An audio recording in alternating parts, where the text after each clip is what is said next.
para panigurado, mas may gyud nang di gyud ta magtapok. Mas may nang di gyud ta magdikit. Bawalan man gani maglaman no. Sige gani pahimang no sa gobyerno nga pag muubo og muatsing, tabunan imong baba og ilong.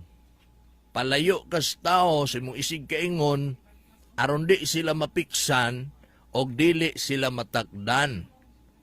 Tungod kay wa lagi nakahibalo kung kinsay dunay virus na to dinhi. Oh. Kay og magpasagad tagpataka, sige tagpatapok. Oh. Inig-release na to sa SAP, imbis nga makatabang na, makahatag na hinog kalaot, imbis makahatag og katibusbawan, og makatabang sa katawhan, makahatag na hinog problema. Kung simba kog magtinakda na yun ta sama sa nahitabo dito sa sabungan sa Galyera. Oh. Di ba?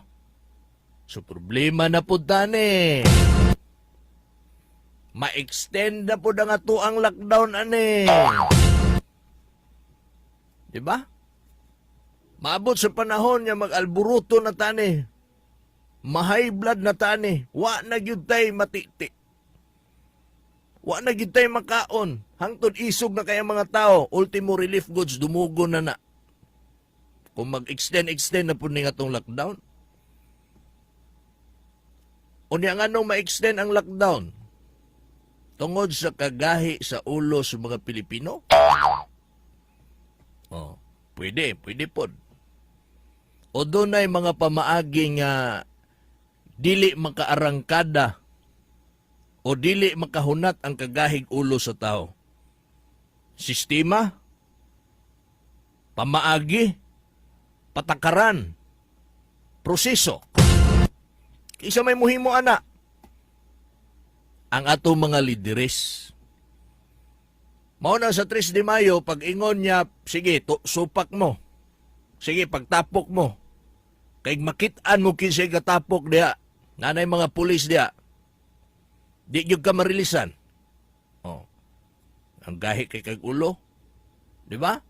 Imbis makatabang taning mga katawhan na to, muhatag na tag 6,000, gahi ulo. Di, walaon tani. Kaysa magtapok mo diha, asa may mas dako problema. Kining dili mo marilisan sa iyong 6,000 o magtakod na din eh. Oh. Ang worst ani, mga matay tani. Si Bakog mapariha ta ng Italy, mapariha ta sa Amerika, China, di ba? Wag sila kapiod niya ka mga powerful ana nga mga bansa. Di ba? Oh. Mo na atong hunahon unta no sa di na lang kumsulte. Kay pag moingon baya tag walay social distancing ang gihimo nga payout sa SAP diha sa Barangay Zone 3, moingon ra ba dayon ng mga lumilihok nila din ha, o na si Mike Nakwag atake na po na mong kapitan, atake din na. Kanus ako na ako nag-atake, kanang moingon tag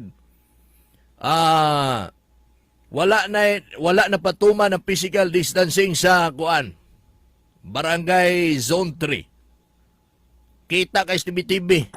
Murag Labaw Pas Night Market dito sa Rojas, Davao City. Gadot-dot, gatapok. Unya, pag musulti ko na, atake na daydayo na sa kapitan, dili siguro eh. Ang akong katuyuan og tumong nganong ako nang gi-expose kanang maong gihimong pagsupak o wala pagtuman sa balaod para at least man lang kay daghan pa kay mga barangay ang wala naghimo o wala pa nag payout sa SAP, at least mangita na silang pamaagi nga dili mamahimong susama sa nahitabo sa payout sa Zone 3. Oh.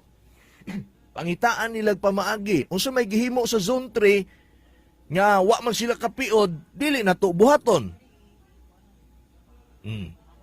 Doon na po'y ubang mga barangay nga mas daghan ang population sama sab sa Barangay Zona 3, unsa mahimuon? Pwede na to i-color coding, pwede na to i-by batch, pwede na to mangita tag lugar nga mas dako-dako. Istudyuhan. Usa ka na sa katuyuan kung ano nga atong gibalita, atong gisgutan, atong gikomentaryohan, walay pagpangatake na sa kapitan. Kung doon na may pagpangatake sa ilaha mismong gihimo, dili personal sa kapitan. Di ba? Pag moingon day tagana, ikasuko day na ninyo. Moingon day na sila nga, gilibak na putang mic nakwa. Ilibak, ako day inyong gilibak diha. Pero di man kumutuan ang inyo kung gilibak diha, oy.